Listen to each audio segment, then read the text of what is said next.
बाकी बड़े बड़े सेक्शन है, जितने सेक्शन होते हैं उतने कराते हैं। अंडर मोटर व्हीकल जो एक्ट होता है ये, जी उसमें अधिकतर उसी सेम वाला ही सेक्शन होता है ये। उसकी एफआईआर वगैरह होती है इन्हीं सेक्शनों में होती है, नेग्लिजेंसी वगैरह जो भी होता है जैसे भी है। ठीक है, देखो, when a court imposed a sentence of fine, fine के रूप में उस पर कोई उसको सजा सुनाता है, और sentence including the sentence of death, या डेथ सेंटेंस है उसके लिए, ऑफ विच फॉर्म,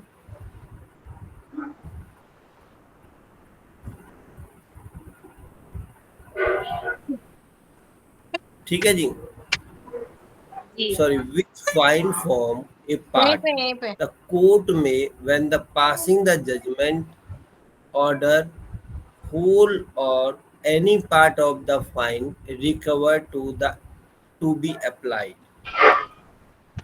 मान लो कोर्ट ने क्या करा, किसी को डेथ पेनल्टी दे दी, उस पर सजा लगा दी, या उसको 5 साल की सजा, उस पर सजा लगा दी, क्या नाम है, फाइन लगा दिया।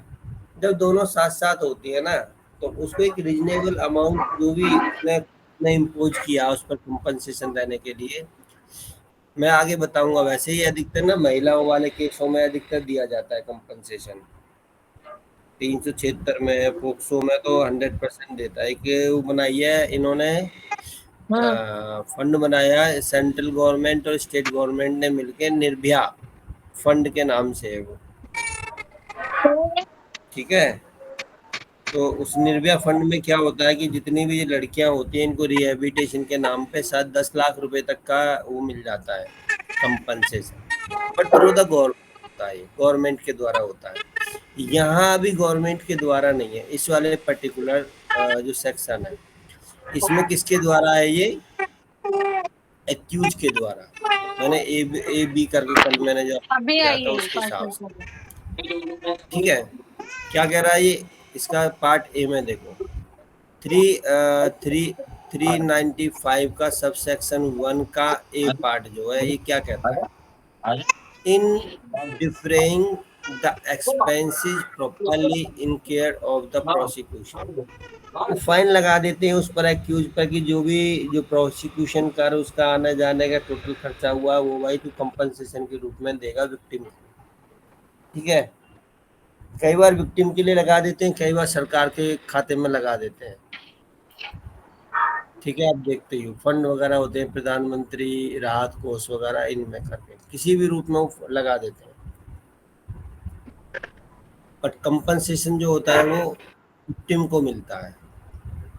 जी ठीक है, B part, in the payment to any person of the compensation for any loss or injury।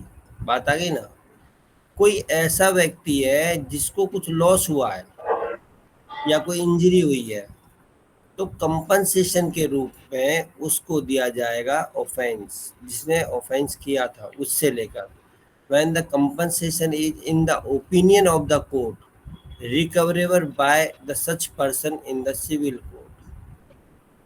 मान लो नहीं दे रहा, मान लो जज साहब ने बोला भी तुझ पे इतना फाइन लगा दिया 50,000 का, और उसने वो 50,000 रुपये क्या करे, कोर्ट में पे उसको दे दिए, तो फिर तो कोई बात नहीं।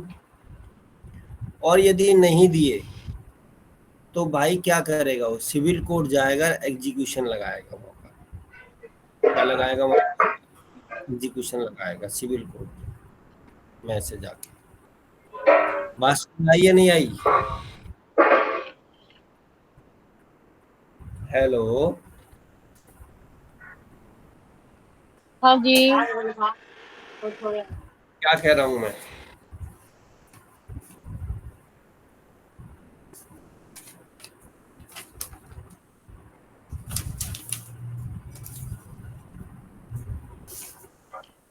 ठीक है जी, तो उस अमाउंट को जो इतना वो लगाएगा वो रिकवर कर सकता है कोर्ट के ओपिनियन से कि भाई सिविल सूट डाल के जो भी उन्होंने कंपनसेशन लगाया है कोर्ट ने, अब तो उस व्यक्ति से क्या कर ले, रिकवर कर ले। ठीक है, ये चीज है। सी पार्ट क्या कहता है? When any person is convicted of any offence for having the cause of death the another person of the having abated the commission of such an offense in paying the compensation to the person who are under the Fatal Accident Act 1895 entitled to the recover the damages from the person sentenced for losses resulting them from such death। वही होता है ना, motor vehicle act में क्या होता है भाई? X और वाई है, वाई के द्वारा एक्स की डेथ हो गई गलत ड्राइविंग करते हुए या कैसे ही भी। अब एक्स के ऊपर इसकी वाइफ का बर्डन था, इसके बच्चे थे, चाइल्ड लिख देते हैं, 2-3 चाइल्ड थे, उनका बर्डन था। इसकी एक सिस्टर थी अनमैरिड, उसका बर्डन था। इसके फादर और मदर थे, उनका बर्डन था। ये सब की केयर टेकर ये इनकम करके कमा के ये कर रहा था। अब एक्स की डेथ होने के बाद में वो पैसा उनकी देख रेख कौन करेगा, ये बताओ।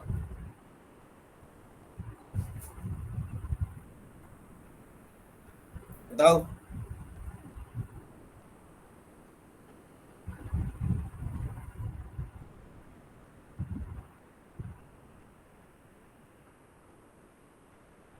हेलो,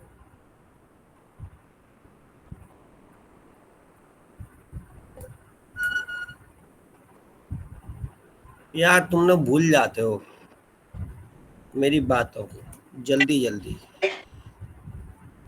क्यों भूल जाते हो? सर आज क्या बाहर निकल के पिटाई करेंगे?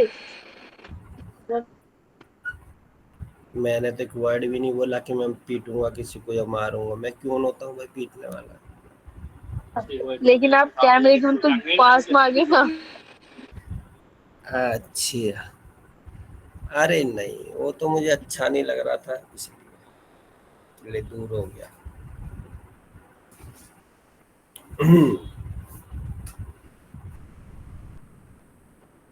चलो, तो इन सब की जो जिम्मेदारी है इसको अब किसके ऊपर आ जाती है?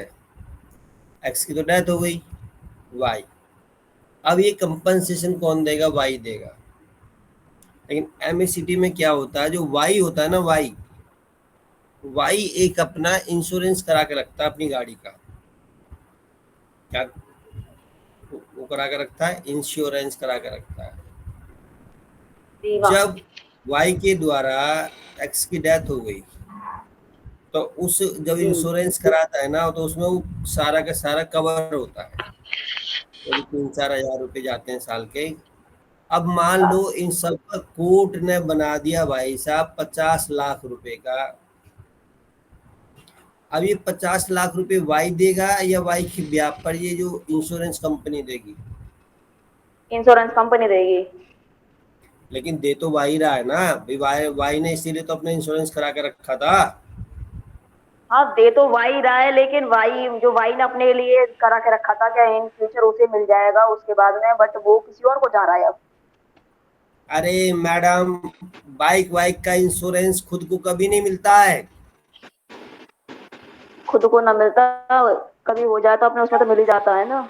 या नहीं, या तो तुम्हारी बाइक ठीक होके आएगी इंश्योरेंस में, या थर्ड पार्टी इंश्योरेंस से किसी तीसरे को लग जाता है। मुझे लगे, बाइक को लगे, या किसी तीसरे को लगे। हाँ, उसी में। हाँ, 3 इंश्योरेंस होते हैं उसके अंदर। बाइक को इंश्योरेंस, जो उसके ड्राइवर का इंश्योरेंस, ठीक है, और थर्ड पार्टी इंश्योरेंस जो किसी तीसरे को लगती है उसके लिए इंश्योरेंस, तो वो कंपनी देती है। और जैसे ही 1 साल पूरा हुआ वो पैसा हमारा खत्म, फिर दोबारा अगले साल के लिए फिर करवाते हैं। 1 रुपया भी वापस नहीं मिलता। 2 इंश्योरेंस में किसी भी व्हीकल का, घर का। अब जैसे वो गिटार बजाता था, क्या नाम था उसका, उंगलियों से, तो उसने अपनी उंगलियों का वो कर रखा था इंश्योरेंस कि भाई किसी ने मेरी उंगली काट दी तो मैं क्या खाऊंगा। तो उसने कितने तो करोड़ का अपनी उंगलियों का इंश्योरेंस कर रखा था। ठीक है। सर उसकी उंगली कम कोई लेके ही क्यों जाएगा? है जी। उसकी उंगली लेके ही क्यों जाएगा कोई? अरे मान लो कोई दुश्मनाई हो जाए, गिटार तो अपनी उंगलियों से ही बजाता है वो, कहीं बैठा हो जा रहा हो फटाक देसी हाथ काट दिया उसका, खत्म कहानी। अब क्या बजाएगा वो। चलो, तो जब उसके चलो कौन देगा वो, जो भाई इसकी वो करेगा कंपनसेशन के रूप में देगा, जो भी कोर्ट डिसाइड करेगा।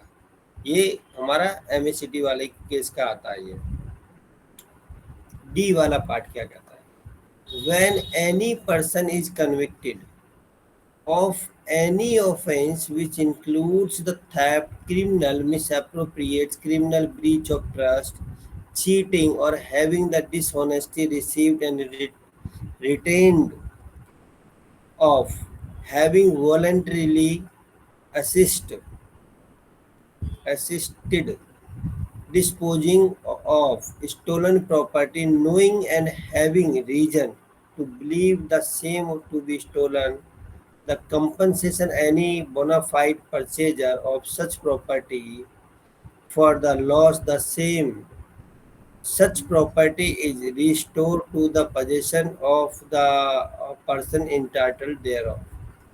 कोई ऐसा व्यक्ति है किसी भी तरीका से क्रिमिनल ब्रीच करके, क्रिमिनल मिस अप्रोप्रिएट करके, चोरी करके किसी की प्रॉपर्टी को उठा लेता है, तो उस पे कंपनसेशन उतना लगेगा जितना कि उसकी वो प्रॉपर्टी दोबारा से सेम आ जाए,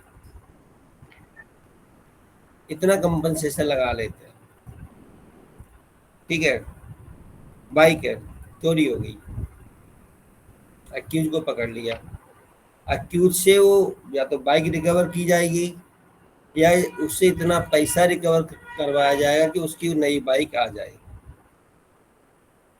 वो सजा तो होगी, वो मत सोचना, वो सजा तो होगी अलग से, जेल भी काटेगा, सजा भी होगी, बेल भी हो, वो सब चीजें होंगी, बट इतना उस पर कंपनसेशन भी मतलब फाइन के रूप में लगा दिया जाएगा। ये हमारा सबसेक्शन 1 है। ये 1 के ए बी सी और डी। पता नहीं पूरे दिन में कभी उबासी नहीं आती है, तुम्हारी क्लास लेता हूँ तो मुझे उबासी आने लग जाती है, क्यों? क्योंकि आप बासी रोटी नहीं खाते इसलिए हमारी क्लास में उबासी आ जाती है। कुछ नहीं सर। क्या कर रही थी? आज तो सर कुछ नहीं सर, आज तो नींद आ रही है मुझे भी। नींद नहीं आ रही? पता है पिछले 4-5 साल से ओकेजनली शाम को खाना खाता हूँ, खाना नहीं खाता 19 से लेके 19 से बता रहा हूँ मैं। सर खाना नहीं खाते तो क्या खाते हैं आप लोग? शाम को मैं खाना खाता ही नहीं। वहाँ जैसे कहीं चले गए रिश्तेदारी में, वहाँ फिर मैं वहाँ नखरे नहीं दिखाता हूँ, वहाँ खा लेता हूँ चुपचाप ऐसे सर करके। नखरे तो नई नवेली दुल्हन दिखाया करती है सर, आप नखरे दिखाओगे अब?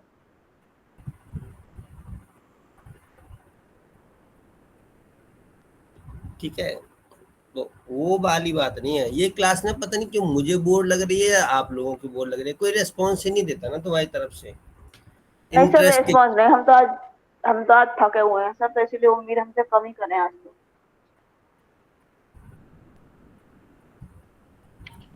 हम तो काम करते नहीं, हम तो फिर भी क्लास लेते नहीं, हम तो नहीं पढ़ते सर नहीं। काम करते हैं सर, आज ज्यादा थक गए हैं सर। चलो, इसका सबसेक्शन 2 क्या कहता है? 395 का सबसेक्शन 2 क्या कहता है?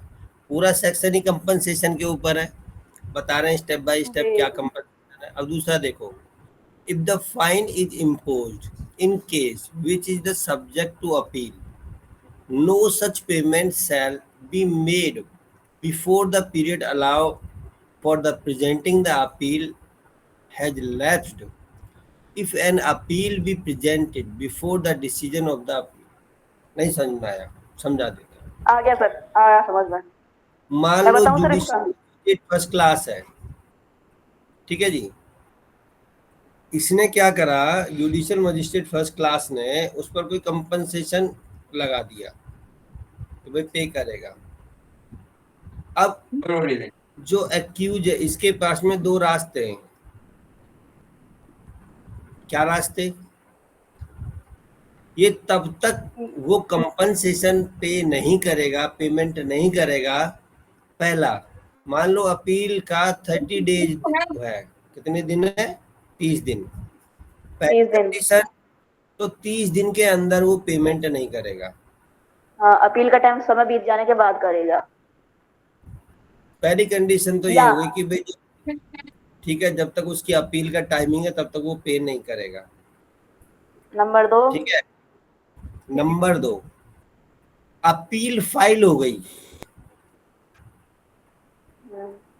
जैसे ही अपील फाइल हो गई तो जब तक अपील का डिसीजन नहीं आ जाएगा, जी, जब तक वो अपील पेंडिंग है तब तक वो पेमेंट नहीं किया जाएगा। बस ये कहता है सब सेक्शन 2। मतलब उसकी मर्जी है, या तो पे कर दे, कोई दिक्कत ही नहीं है, नहीं है तो जी। भैया 30 दिन में तो अपील कर दे। और यदि 30 दिन के अंदर उन्होंने अपील नहीं करी है तो तो 30 भाई दिन के उस बाद पे करना होगा, 30 पे दिन के बाद करना पे होगा। करना ही होगा। मान लो वो तब भी पे नहीं कर रहा, अब विक्टिम के पास क्या ऑप्शन है? As an advocate please suggest the way of to recover the compensation amount. तो उसकी प्रॉपर्टी से किया जाएगा रिकवर। तो कैसे? प्रॉपर्टी ढूंढी जाएगी उसकी कोई। भाई प्रोसीजर तो बताओ। हम कोर्ट में एप्लीकेशन लगाएंगे, इस बंदे ने सर पेमेंट नहीं दिया है, इसकी पहले मैडम मिस अधिवक्ता एप्लीकेशन नहीं एग्जीक्यूशन लगाती। डालेंगे। हाँ, एग्जीक्यूशन पटिशन फाइल होती है सिविल कोर्ट में, ऊपर हमने वही पढ़ा है कि जी, जो एग्जीक्यूशन डालेंगे उसका। कवर हो जाए तो हम उसकी क्या करेंगे? एग्जीक्यूशन डालेंगे। एग्जीक्यूशन डालेंगे। इसके ऊपर इतने 1000 रुपए का कंपनसेशन है। जिस दिन एजुकेशन डालेंगे, या तो ऑर्डर में लिखा हुआ कि जितना डिले करेगा इतने परसेंट डबल, ये वो सारा का सारा होगा। या एक हाँ, वो दूसरी ऑर्डर में लिखा कंडीशन, होता है सब। या दूसरी कंडीशन है एग्जीक्यूशन जिस दिन फाइल कर देगा उस दिन से 18% इंटरेस्ट चालू हो जाएगा। तो ये हर हर एक चीज में 18% का ही लगता है पनिशमेंट, क्या कम है इंटरेस्ट? लीगल 18% है, बाकी कोर्ट की डिस्क्रिशनरी पावर, वो क्या नाम है, पावर है। 18% करे, 24% करे, 9% क्योंकि करे। 138 में तो पढ़ा है मैंने कि 18% का लगेगा ही, बट मैंने ऐसा भी कहीं सब जगह पर 18% लगेगा। या तो लिखा है लॉ में, वो तो है ही, लेकिन उसे अप डाउन भी कर सकते हैं। Discretionary, use the discretionary power of the honourable court, have the अच्छा। डिस्क्रिशनरी पावर ऑफ, है ना। हम्म। जजेस के पास पावर होती है, कोर्ट के पास पावर होती है। क्या? Every judge have a unlimited discretionary power। Discretionary power के चक्कर में तो लॉ बर्बाद है पूरा। बीच में ही लटक जाओ, डिस्क्रिशनरी नहीं रह जा, ना इधर को ना उधर को। आज हमारे वो क्या नाम है, जो यहाँ पे मतलब सीनियर है, ये समझ में आ गया ना सभी को? Second point. थर्ड देखो, when a court impose a sentence, यदि कोर्ट कोई सेंटेंस, कोई सजा सुनाता है, इम्पोज करता है, of which fine does not form A part, the court may, when the passing the judgment order, accused person to pay by the way of compensation such amount as may be specified in the order to the person who had suffered any losses or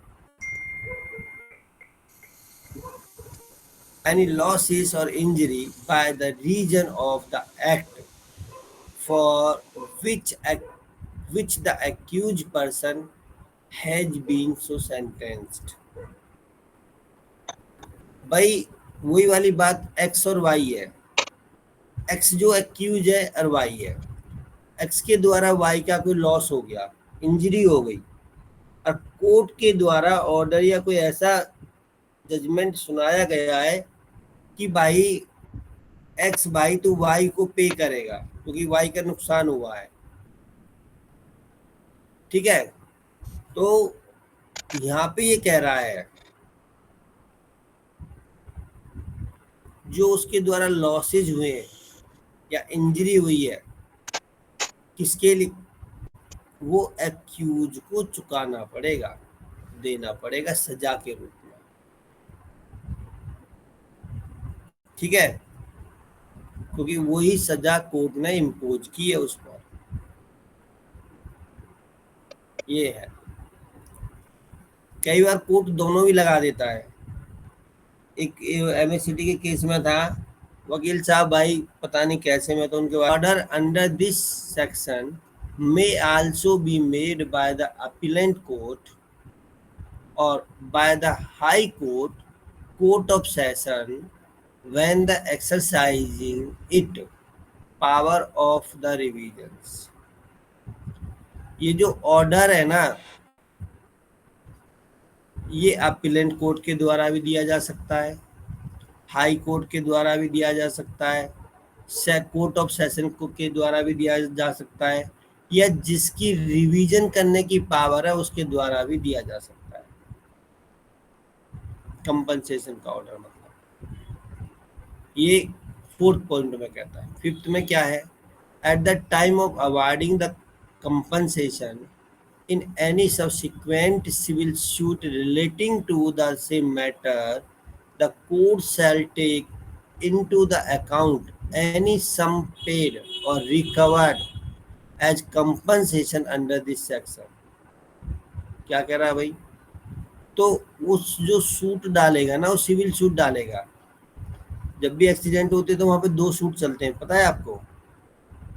एक तो criminal चलता है, एक claim का, एक accident का अलग। हाँ, और यदि उसमें कंपनसेशन, जो अभी देखो हम क्या पढ़ रहे हैं, BNSS पढ़ रहे हैं, तो हमें एमएससीटी वाला जो चल रहा है ना उसका तो मतलब ही नहीं है यहाँ पर। अभी हम बात कर रहे हैं क्रिमिनल वाले की। बेशक वहां से उसको कितना ही अमाउंट मिल गया है एमएससीटी से, इंश्योरेंस कंपनी से, उससे हमें कोई मतलब नहीं है। जो क्रिमिनल कोर्ट है वो कितना कंपनसेशन उस पर इम्पोज कर रहा है, हमें उससे मतलब है। अब फुल वो है, बट जैसा देख ले, पूछ लेते भाई वहाँ कितना हो गया, जी 20 लाख, चल कोई बात नहीं, मैं यहाँ पे 50,000, 60,000, 70,000, 1 लाख इम्पोज कर देता हूँ इस वाले केस में। 1,000 वो वाला दे दें। हाँ जी, 1,000 रुपए। हाँ जितना भी करें वो उनकी अपनी डिस्क्रिशनरी पावर होती है, पर 30, 35, 40,000 रुपये तक तो कर ही देते, 50,000 रुपये। ठीक है, ये कह रहा है हमारा। और उसको रिकवर करने के लिए वो यदि नहीं पे कर रहा तो सिविल सूट में जा सकते हैं। चलो 396 क्या है, ये सेक्शन बड़ा है थोड़ा सा, इसको ध्यान से हमें पढ़ना है। ध्यान से पढ़ेंगे तभी हम आगे बढ़ेंगे। आज राखी नहीं है क्या? राखी है सर। क्या कहता है? अच्छा हाँ, मैं एक चीज बोलता हूँ इसकी। अब इस वाले सेक्शन में क्या है, 396 में सपोज करो, चलो पढ़ के ही बताते हैं, बाकी मैं ऐसे ही समझा देता हूँ इसको, बस चलो थोड़ा अलग से बताता हूँ। विक्टिम कंपनसेशन स्कीम का क्या है, मैंने अभी बताया था ना, निर्भया कांड, निर्भया जो ही कांड हुआ था उसका एक फंड बना हुआ है। तो उसमें कुछ तो स्टेट गवर्नमेंट का होता है पार्ट, कुछ सेंट्रल गवर्नमेंट का पार्ट होता है, और हर स्टेट में एक फंड बनाया हुआ है। जो विक्टिम लोग होते हैं लड़कियों से रिलेटेड, पोक्सो हो गया या लेडीज से रिलेटेड जो विक्टिम होते हैं, इनको क्या होता है, इस फंड में से कुछ कंपनसेशन मिल जाता है रिहेबिलिटेशन के लिए। लॉ है ये जो अभी बना था ये, इसके बाद निर्भया जो ये कांड हुआ उसके बाद में ये बनाया था, ठीक है, उनको दोबारा करने के लिए। जैसे कि पोक्सो है, मान लो 13 साल की 14 साल की लड़की के साथ में रेप हो जाता है, तो अब इसको दोबारा से रिहेबिटेट करने के लिए जो ऑनरेबल कोर्ट होते हैं वो क्या करता है, मैक्सिमम 10 लाख रुपए तक का इसको वो कर सकता है, वो उस फंड में से ऑर्डर कर देगा कि इसको पैसे दिए जाए। अब वो 10 लाख रुपए एक साथ नहीं मिलते हैं, पहले मान लो 2 लाख दे दो, फिर 5 लाख दे दो, फिर 2 लाख, ऐसे करके 3-4 इंस्टॉलमेंट में मिलता है। इसलिए देखना है बेशक लड़की की कितनी गलती हो, पेरेंट्स की कितनी गलती हो, जैसे उनको इस फंड के बारे में पता लगता है ना विक्टिम को, वो जमानत यदि कोर्ट दे भी रहा है ना तो उसको ऑब्जेक्शन ले लेती है, क्योंकि अब उनकी नज़र किस पे होती है, फंड पे होती है। और जो पुलिस वाली आईओ वगैरह जो होती हैं, जो इसकी पोक्सो वगैरह के केसेस को देखती है, उनको तो सब पता रहता है, वो अपना कमीशन मान लेती हैं इसमें। मैं तो ओपन वे से कह रहा हूँ, भाई तेरे को जितना भी कोर्ट बांधेगा इसका 20% मेरा रहेगा, बाकी तेरा होगा, लेकिन बयान वो देगी जो मैं बोलूंगी। उनको मतलब नहीं है कोई निर्दोष जा रहा है, कोई बेचारा जेल में सड़ रहा है, क्या हो रहा है, भाई साहब पैसा के लिए भाग रहे हैं सारे के सारे। और जज को कितना ही पता हो, जो उसके पास डॉक्यूमेंटेशन है, जो एविडेंस है, वो उसके आधार पे काम करता है। कुछ बाकी वो बुद्धि होता है कि उसको लगता है कि भाई, क्योंकि जज क्या होता है, प्रैक्टिस की नहीं होती है उन्होंने, वो सीधे एलएलबी करके आते, और क्या नाम है, सीधे एलएलबी की तैयारी करते, साथ साथ में जज बन जाते। उनको तो ये नहीं पता कि वास्तव में होता क्या है ह्यूमन बीइंग ही वो भी। बट देखो ऐसा होता है, एक लेयर होता है, upper layer, middle layer, down layer, जो लोअर लेयर होता है। हम लोग जो है ना, मिडिल लेयर में भी 3 लेयर होते हैं, upper middle layer, middle layer और लोअर मिडिल लेयर। तो हम लोग जो आते हैं लोअर मिडिल लेयर में से आते हैं। ये रियलिटी, इसको एक्सेप्ट करना चाहिए। हम अपने आप कहते हैं मिडिल क्लास लोग हैं हम लोग, हम अपने आप को मिडिल क्लास लेके बड़ी तसल्ली देते हैं। मिडिल नहीं है हम लोग, मतलब लोअर क्लास का अपर मान लो या मिडिल क्लास का लोअर मान लो, वो उस लेवल के जो आराम से अपना रोटी पानी का जुगाड़ कर लेता है। मिडिल क्लास जो वो होती है, जो अपनी गाड़ी वाड़ी मेंटेन करते हैं, सारी चीजें, वो मिडिल क्लास में आते हैं, बिजनेस चल रहा है, नौकरी है, सारी है। और जो अपर लेयर जो होती है वो भारत में केवल 6% है। मतलब पूरे जो अपर लेयर जो हमारे इंडिया के अंदर है, 6 करोड़ के आसपास ही पूरे भारत में जो अपर लेयर में आते हैं वो लोग, और जो अपर लेयर में आते हैं वो तो 1-2% ही है भारत के अंदर। तो जितने भी आप देखोगे ना जज वगैरह जो बनते हैं, आपने कभी देखा होगा, या डॉक्टर वगैरह बनते हैं, नॉर्मली 1 करोड़ के आसपास डॉक्टर बनता है। कौन जाता है, अपर लेयर जाती है। मिडिल क्लास का 1-2 बन गया तो अपना डेंटल वेंटल में आ गया तो ठीक है, या बहुत ब्रिलियंट है वो हो जाता है, लक चांस भगवान जो होता है। तो उनका जो लेयर होता है ना, अब देखो जितने गोयल, अग्रवाल, शर्मा, पंडित, ये सारे के सारे जज होंगे।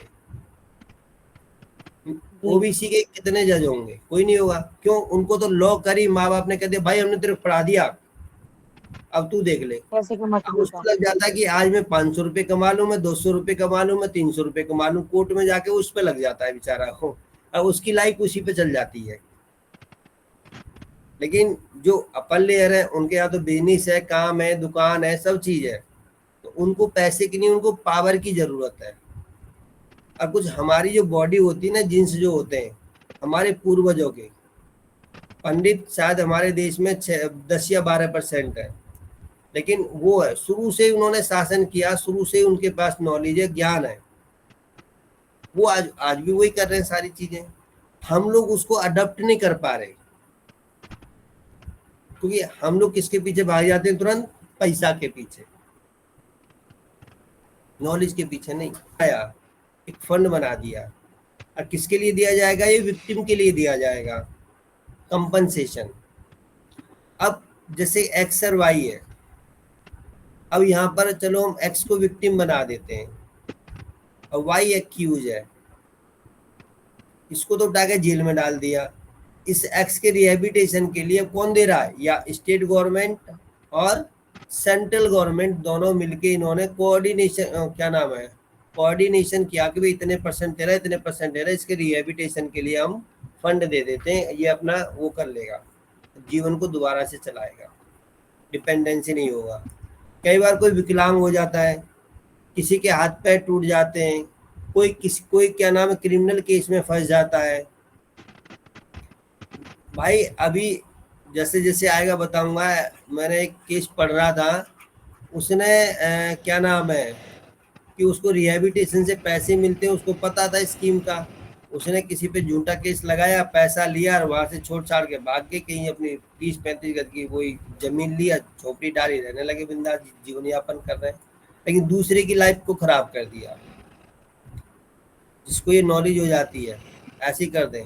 अब जैसे नॉलेज है लड़कियों को, मतलब मोस्ट ऑफ द आजकल जो सुनने में आ रही है, देख भी रहे, 4-4 शादी, 5-5 शादी, शादी करी, 6 महीने साल भर केस लड़ा, डिवोर्स लिया, 20 लाख रुपए। क्या जरूरत है उसको 18,000 रुपये महीने की नौकरी करने की, 20,000 रुपये नौकरी करने की? भाई लड़की को 12 दूनी 24, 2.5 लाख रुपए मिल रहा है एक साल में, आना जाना ये करना। शादी करो, 20 लाख रुपए एलिमनी मिल रही है। अब 20 लाख का मतलब महीने का कितना पड़ गया? 1.5 लाख रुपया। 1.5 लाख की क्या ग्रेजुएट लड़की को सैलरी मिलेगी? कहीं नहीं मिलेगी। शादी करो, एलिमनी में 20 लाख तो मिल ही जाएंगे। इसलिए क्या जिनका बात। प्लान होगा वो शादी भी किसी ऐसे घर में करती है, भाई 20 लाख की औकात है इसकी देने की। फिर दूसरे के, तीसरे से, चौथे से। केरल में तो आई थी 7 केस आ गए थे, उन्होंने 7 शादी कर ली 3-4 साल में ही, और सीधी 1 करोड़ से डिमांड करती थी बंदी। अभी यूपी का आया था, 5वीं शादी कर रही थी, चारों से मेंटेनेंस ले रही थी, हर महीने मेंटेनेंस आता था उसको, किसी से 5,000, किसी से 10,000। वो तो उनमें से किसी ने उसके पीछे डिडक्टिव लगा दिया पैसा दे के, तो उसमें सारी चीजें निकाल के ले गए, पूरे 2-3 महीने कहाँ जाती है, कौन से कोर्ट में जा रही है, क्या घुस रही है, कैसे है, पूरा देखा। डिडक्टिव तो डिडक्टिव होते हैं भाई। तब उन्हें सारे एविडेंस इकट्ठे करके एक कोर्ट में दिए, तब उसके सारे केस खुले वो। ठीक है, वो अलग स्कीम है भाई। एवरी, हर हाँ स्कीम ये बताते हैं आपको, पता नहीं है। कोई सी तो दिमाग में, हर स्कीम बताते हैं, कोई सी तो दिमाग में बच्चों की घुसेगी। देखो पॉजिटिव आपको रहना है तो नेगेटिव एस्पेक्ट पता होना चाहिए कि हमारे देश में ऐसे भी होता है। जी। ठीक है, तो ये सेल की प्रिपेयर की गई थी ये वाली स्कीम है, जो फंड के रूप में तैयार किया गया था। कंपनसेशन दिया जाता है विक्टिम को ऑन हिज डिपेंडेंट, है ना, सफरिंग की वो खुद से हो जाए, जो उसके लॉसेज हुए, इंजरी हुई, उसके रिजल्ट में, या तो क्रिमिनल केस के रिजल्ट में हुआ था, तो उसको रिहेबिटेशन दोबारा करने के रिक्वायरमेंट है, रिहेबिटेशन के लिए तो सरकार देती है। ठीक है, रोड एक्सीडेंट में मान लो मार के भी भग गया, इंश्योरेंस भी नहीं है, कुछ भी नहीं है तुम्हारे पास, अरे व्यक्ति की डेथ हो गई है, तब भी पैसा मिलेगा, या 2 लाख मिले, 2.5 लाख मिले, 4 लाख मिले, वो इसी फंड से मिलता है। स्टेट गवर्नमेंट और सेंट्रल गवर्नमेंट का जो रिहेबिटेशन के लिए फंड होता है, इससे पैसा मिलता है उसको। सेकंड, इसी सेक्शन को खत्म करते हैं फायदे से। When ever A recommendation is made by the court for compensation, जब भी कोर्ट जो है रिकमेंड करता है, कोर्ट के द्वारा कंपनसेशन दिया जाता है, the district legal service authority, DLSA, Delhi में DLSA का मतलब